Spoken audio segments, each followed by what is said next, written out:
Conference.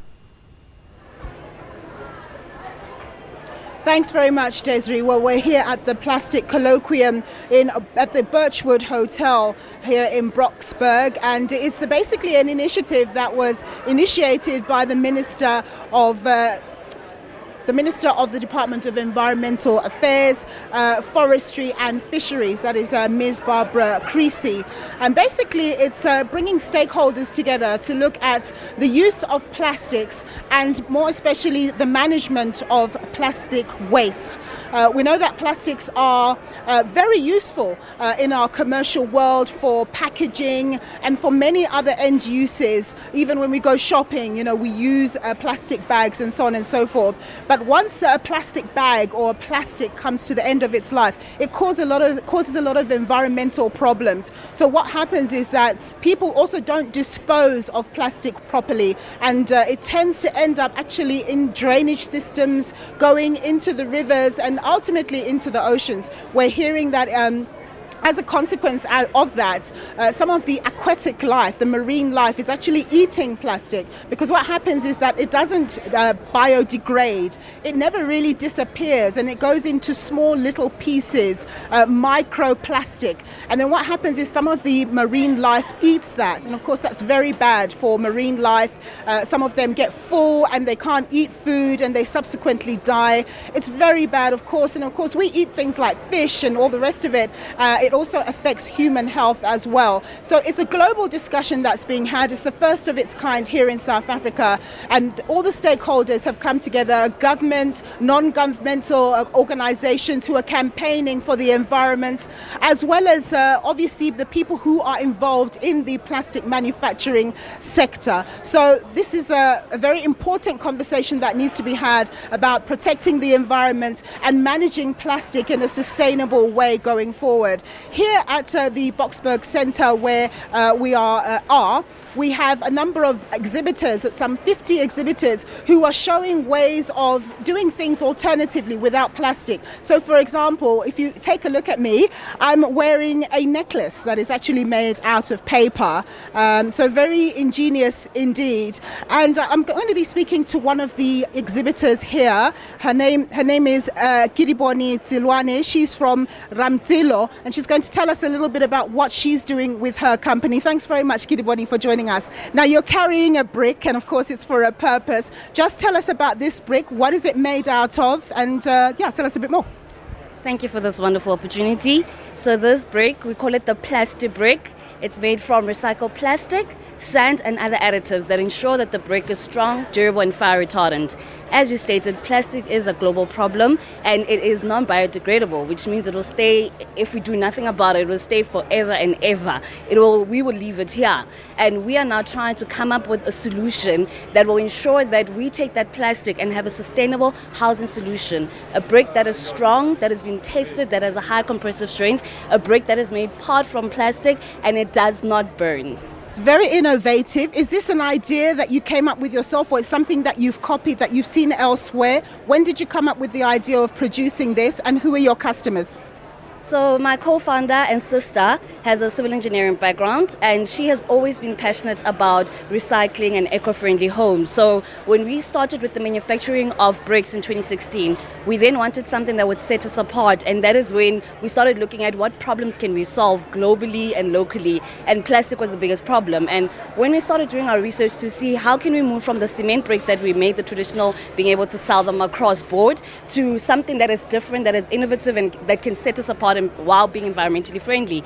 That's when we started doing research to look at how we can integrate plastic in the manufacturing process and of housing specifically. And we then saw like roof tiles, some of the examples that are out there, and then we started prototyping in my mother's yard, where we took garbage from various houses, and in the yard we would try and manufacture different types of plastic, seeing how they react with sand and the various additives, until we came up with a product that we could take out to the market, get it tested and present it today. And who are some of your clients? Who do you sell to?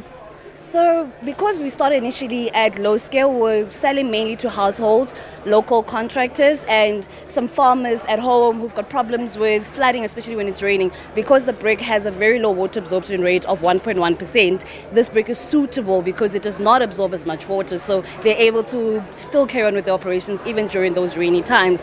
And we're proud to say through our hard work, from second quarter of 2020, the plastic brick will be available in Builders Warehouse nationally. Wonderful news. Thanks, Gidiboni. We're going to let you go. Thank you so much for your time. That was Gidiboni Tsilwane. She's from Ramtilo. Now, if I can just have my next guest come and join me, Ntate Patrick Masango. Ntate, just tell us a little bit about your business, what it's called, and what you do.